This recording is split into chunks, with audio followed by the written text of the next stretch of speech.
बड़ी खबर यह है कि रूस और यूक्रेन के बीच जो युद्ध चल रहा है उससे जुड़ा हुआ अपडेट है। यूक्रेन पर रूस की तरफ से बड़े हमले की खबर है। निप्रो समेत कई शहरों में धमाके की खबर सामने आ रही है और यूक्रेन की राजधानी कीव में हाई एयर अलर्ट जारी किया गया है।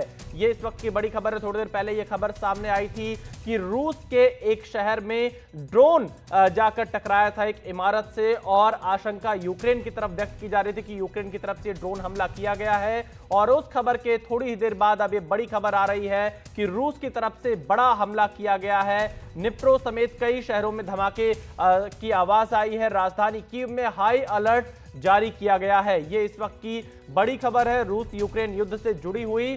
और अब कहीं ना कहीं रूस और ज्यादा तादाद में हमला कर सकता है। हमारे सहयोगी उमाशंकर सिंह हमारे साथ लाइव जुड़ चुके हैं इस बड़ी खबर पर। उमाशंकर, अभी आप थोड़ी देर पहले बता रहे थे जब रूस के एक इमारत पे ड्रोन टकराया था, क्या यह माना जाए जो रूस ने बड़े तादाद में यह हमला किया है इसी का बदला लिया जा रहा है?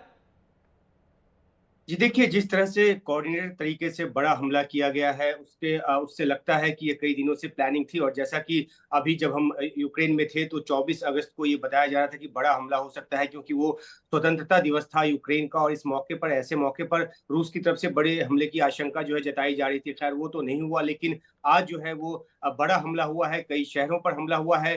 पूरे यूक्रेन की बिजली जो है एहतियातन काट दी गई है, इस तरह की जानकारी आई है।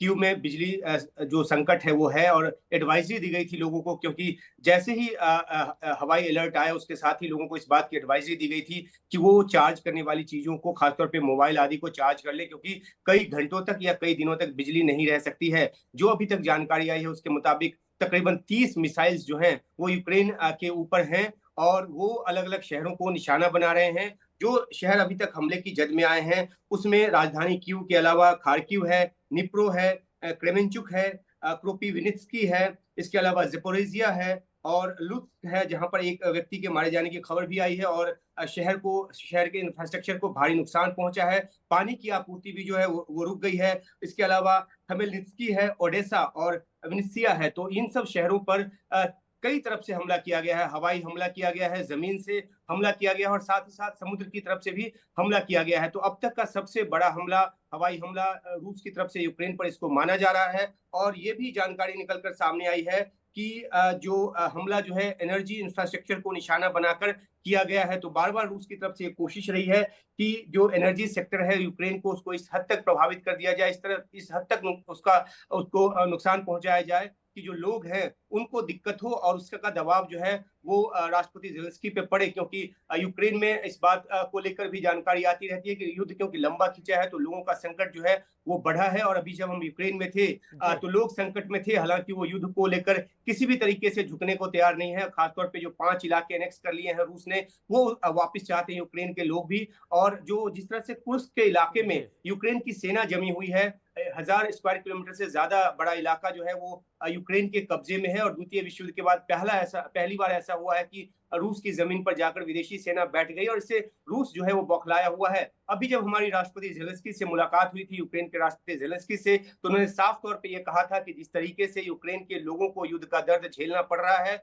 वो चाहते हैं कि रूस को भी उसका दर्द झेलना पड़े। और यही वजह है कि कुर्स्क में जो यूक्रेन की सेना है उसने कब्जा किया है। जहां तक रिहायशी इलाकों में हमले की बात होती है तो न तो रूस की तरफ से उसकी तस्दीक की जाती है, और जिस ड्रोन हमले की अभी आपने बात की जो कि तोरातोब में हुआ है, उस हमले को लेकर यूक्रेन की तरफ से जिम्मेदारी नहीं ली गई है। लेकिन इस तरह के हमले जो हैं वो यूक्रेन की तरफ से ही होते हैं, ये सभी जानते हैं। यहाँ तक कि मॉस्को में क्रेमलिन तक पर जो ड्रोन हमला है वो कर चुका है यूक्रेन। तो एक ऐसे तनाव के माहौल में जब दोनों ही देश जो है वो अपने अपने इलाके को छुड़ाना चाहते हैं, रूस जो है वो कुर्स्क को छुड़ाना चाहता है, यूक्रेन जो है अपने जो इलाके एनेक्स किए हैं उसको छुड़ाना चाहता है। इस बीच में रूस की तरफ से बड़ा हमला जिसका अंदेशा कई दिनों से जताया जा रहा था, लेकिन आज इस हमले को अंजाम दिया गया है। और अभी ये भी जानकारी आ रही है कि ये हमले का जो सिलसिला है अगले कुछ घंटों तक चलता रहेगा, क्योंकि बहुत सारे मिसाइल अभी भी हवा में हैं और वो यूक्रेन की तरफ उनका रुख है।